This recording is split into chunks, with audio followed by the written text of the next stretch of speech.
Selamat pagi, Daily Wisdom hari ini bersama dengan saya, Pendeta Emeritus Andreas Gunawan. Tema yang akan saya sampaikan, badai pasti berlalu. Saudara, untuk itu mari kita bersama berdoa. Tuhan, pimpin kami untuk mengerti sabda-Mu, karuniakan kami hikmat dari Tuhan. Dalam nama Tuhan Yesus kami berdoa. Amin. Saya bacakan Kisah Para Rasul 27 ayat 23 sampai dengan 25. Kisah Para Rasul 27 ayat 23 sampai dengan 25. Karena tadi malam seorang malaikat dari Allah, yaitu dari Allah yang aku sembah sebagai miliknya, berdiri di sisiku. Dan ia berkata, "Jangan takut Paulus, engkau harus menghadap Kaisar. Dan sesungguhnya oleh karunia Allah, maka semua orang yang ada bersama-sama dengan engkau di kapal ini akan selamat karena engkau. Sebab itu, tabahkanlah hatimu, saudara-saudara, karena aku percaya kepada Allah bahwa semuanya pasti terjadi sama seperti yang dinyatakan kepadaku." Demikianlah sabda Tuhan. Saudara, tahun 1975, saya mengikuti penginjilan dari Sinode GKI Jawa Tengah ke Kalimantan Barat.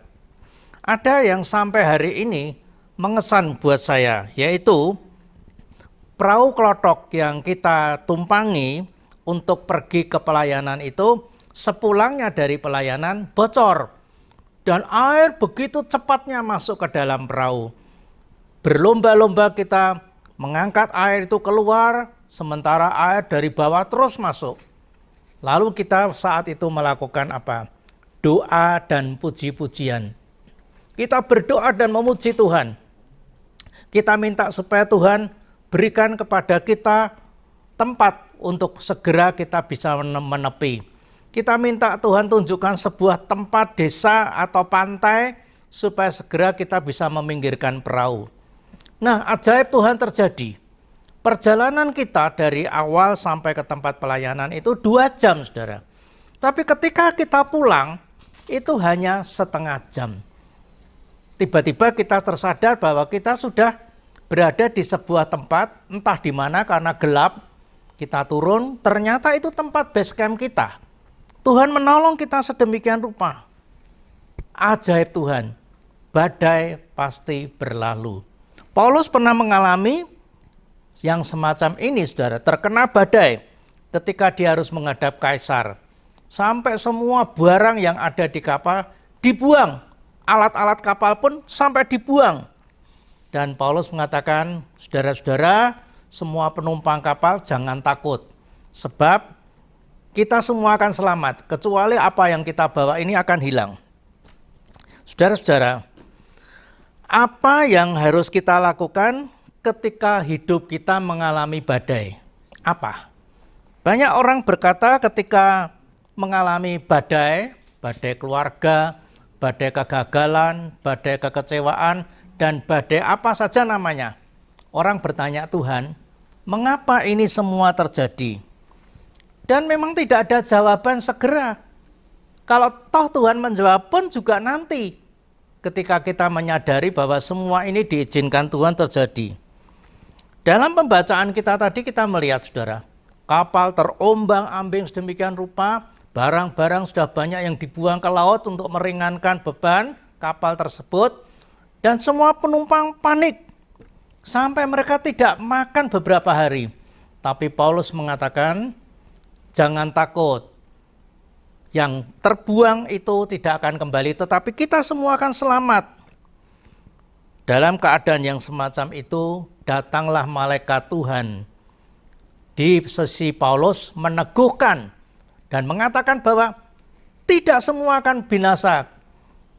Kapal ini boleh binasa, tetapi penumpangnya akan selamat. Saudara, zaman Yesus masih di dunia, Tuhan bisa hadir di mana saja.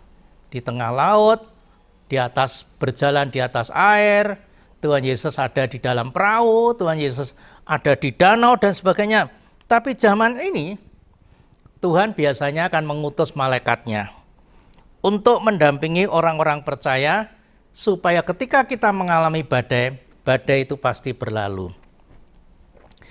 David Early dalam bukunya yang berjudul 21 Reasons Bad Things Happens to Good People, dia memberikan catatan resep bagaimana kita menghadapi badai.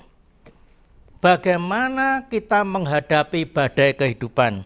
Dia menulis demikian. Yang pertama, jangan tanya mengapa hal itu terjadi. Tuhan tidak wajib menjelaskan mengapa itu terjadi. Yang kedua, Tuhan sudah memberi penjelasan. Jikalau kita mau mencari dan menemukannya, Alkitab itulah penjelasannya. Alkitab itu petunjuknya. Yang ketiga, Tuhan dapat memunculkan lebih dari satu kebaikan atas badai yang kita alami. Dan yang keempat, Tuhan tahu apa artinya menderita. Dan Tuhan tahu bagaimana menolong kita. Karena Yesus juga pernah mengalami, dicobai iblis, menderita di kayu salib, mati, sampai kemudian bangkit kembali. Badai pasti berlalu jikalau Tuhan Yesus ada di dalam hidup kita dan kita percaya sepenuhnya kepada Tuhan. Amin. Tuhan memberkati.